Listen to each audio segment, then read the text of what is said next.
ভাবুন তো, আপনি বাজারে গেলেন, পনির কিনলেন, দাম কম, শ্যাম্পু নিলেন, সস্তা, আবার পাশের দোকানে ঢুকে একটা জামা কিনতে গেলেন, দাম আগের থেকে অনেক বেশি। এমন অদ্ভুত পরিবর্তন কেন হলো? এর পিছনে আছে ভারতের সবচেয়ে বড় ট্যাক্স সংস্কার জিএসটি 2.0। কিন্তু আসল প্রশ্ন হলো, এটা আমাদের জন্য উপকারী হবে নাকি ক্ষতির বোঝা বাড়াবে? বন্ধুরা, 2017 সালে জিএসটি চালু হয়েছিল।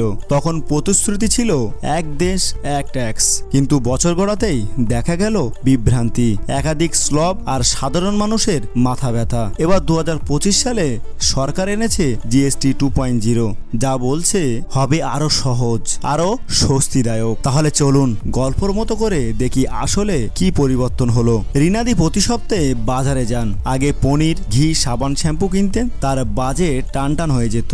এবার থেকে পনির কর্নে ঘি মাত্র 5%, সাবান শ্যাম্পু মাত্র 5%, মানে তার মাসিক বাজারের খরচা প্রায় 500 থেকে 1000 টাকা সাশ্রয়। সাধারণ পরিবারের জন্য এটাই বড় স্বস্তির। মিঠুন অনেকদিন ধরে একটি ছোট গাড়ি কেনার স্বপ্ন দেখছিলেন। আগে 28% ট্যাক্সের কারণে দাম হাতের বাইরে চলে যেত, এখন সেই গাড়ি ট্যাক্স কমে দাঁড়ালো 18%। টিভি, এসি, ফ্রিজ সবকিছুই দামও কমে যাবে, মানে উৎসবের সময় সাধারণ মানুষ একটি স্বপ্ন পূরণের সুযোগ পাবে। রহিমউদ্দিন এক কৃষক, সেচের পাম্প, ট্র্যাক্টর আগে কিনতে তার অনেক খরচা হতো, এবার কর কমে এসেছে মাত্র 5%। এদিকে ছোট ব্যবসায়ীরাও পাচ্ছেন সহজ রেজিস্ট্রেশন, দ্রুত রিফান্ড, মানে শুধু ভোক্তাই নয়, কৃষক থেকে ব্যবসায়ী সবাই স্বস্তি পাচ্ছেন। কিন্তু সব খবর ভালো নয়। দামি জামা কাপড় 2500 টাকার উপরে হলে এখন ট্যাক্স 18%।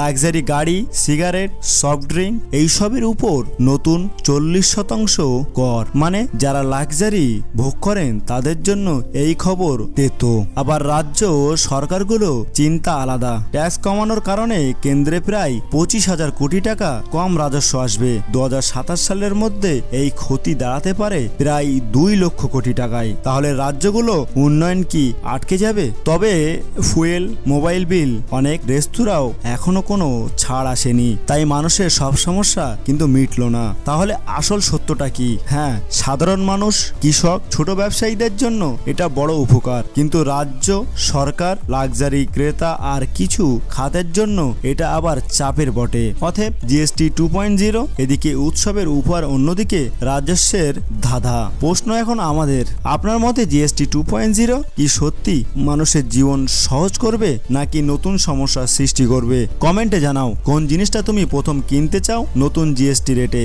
ভিডিওটি ভালো লাগলে লাইক করো, শেয়ার আর সাবস্ক্রাইব করতে ভুলবে না।